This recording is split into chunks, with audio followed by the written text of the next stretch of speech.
Oi, pessoal. Hoje nós vamos tratar de um assunto dentro da eletricidade, especificamente dentro da eletrostática, muito importante, na realidade, que rege de uma maneira geral a eletrostática como um todo, que é a chamada lei de Coulomb. Vamos lembrar, a eletrostática é a área da física que estuda a relação entre cargas elétricas e repouso. Ela se baseia em dois princípios fundamentais, atração e repulsão. Cargas elétricas que têm a mesma natureza de sinal, elas se repelem. E cargas elétricas com sinais opostos se atraem. E uma segunda princípio, que é o princípio da conservação da carga elétrica.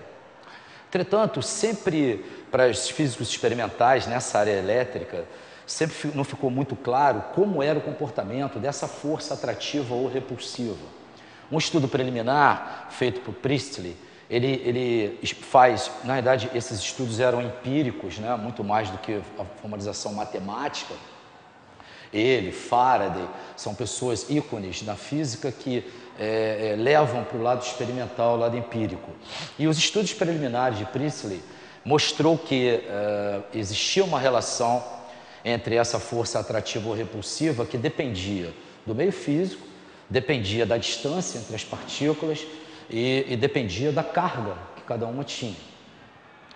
Quem vai formalizar esse estudo, aí já matematicamente, não só empiricamente como matematicamente, é Coulomb. O estudo é feito com dois arranjos basicamente simples. O primeiro arranjo mostra o seguinte: eu tenho dois corpos carregados de mesmo sinal, portanto, satisfazendo o primeiro princípio da eletrostática, eles se repelem. E o que foi feito foi manter fixa a distância entre essa partícula 1 e a partícula 2, que estão carregadas com a carga Q e Q. Feito isso, foi verificado que existia uma força repulsiva entre elas no valor F. Um segundo arranjo, mantida a distância, dobrou a carga de uma delas. Fazendo a medida da nova força repulsiva entre elas, se verificou, satisfazendo também a terceira lei de Newton, já que a partícula 1 repele a partícula 2, pela terceira lei de Newton, 2 repele a partícula 1. Então, dobrando a carga da segunda partícula, verificou que a força dobrou. No terceiro arranjo, mantida ainda a distância fixa entre elas, dobrou-se também a carga da primeira partícula. E se verificou que a nova força em relação à primeira quadriplicou. Então, se você olhar matematicamente, existe uma relação. Reparem que, para a distância d mantida constante, eu tenho a carga 1Q e 1Q, 1 vezes 1, 1F. No segundo arranjo, 1Q, 2Q, 2 vezes 1, 2F. No terceiro arranjo, 2Q, 2Q, 2 vezes 2, 4F.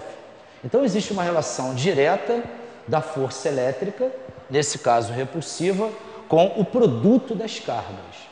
Então, botando isso matematicamente, a força F é diretamente proporcional ao módulo do produto das cargas. Muito bem.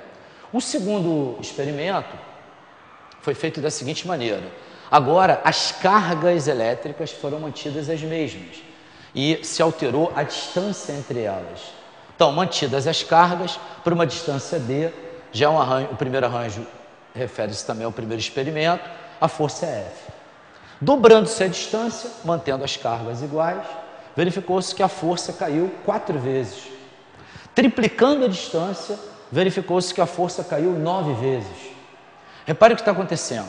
Mantidas as cargas constantes, você mexendo na distância, no caso aqui aumentando a distância, a força está caindo com o quadrado dessa distância. Repara, para a distância 1D, quadrado de 1, 1, a força é F. Para a distância 2D, quadrado 4, a força caiu 4 vezes. Para uma distância 3D, quadrado 9, ela caiu 9 vezes. Então, reparem que a relação matemática diz o seguinte: a força é inversamente proporcional ao quadrado da distância. Então, juntando as duas coisas, a força elétrica, ela é, ao mesmo tempo, diretamente proporcional ao produto do módulo das cargas e inversamente proporcional ao quadrado da distância entre elas. Coulomb verifica ainda que, montando vários arranjos em meios diferentes, que o meio físico também influenciava. As características do meio físico também faziam com que essa força mudasse.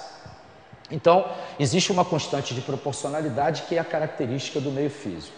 Juntando as três características numa mesma expressão, então Coulomb enunciou essa relação, que a constante de proporcionalidade K que chama constante eletrostática, característica do meio físico, multiplica o produto do módulo das cargas, dividido pela distância ao quadrado, vai me dar exatamente o valor da força entre as cargas, seja ela atrativa ou repulsiva.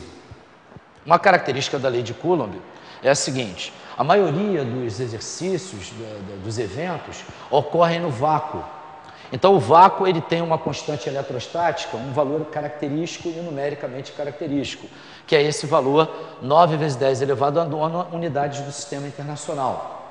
Então, toda vez que o exercício for no vácuo, você deve substituir o valor da constante eletrostática por esse valor. E reparem que esse valor, como está no sistema internacional, ele amarra as unidades das outras grandezas na expressão. Reparem, por exemplo, que a distância, como a constante está em metro quadrado, obrigatoriamente a distância tem que estar em metros. É comum você pegar exercícios em que a distância está em centímetros ou milímetros. Então, imediatamente, você precisa passar para metro para que fique dimensionalmente correto. Uma outra coisa é uma análise gráfica do que acontece com a força e a distância. Reparem que, à medida que a distância diminui, a força aumenta. À medida que a distância aumenta, a força diminui. Então, as grandezas são inversamente proporcionais. E, como tal, a curva característica, matematicamente, é uma hipérbole.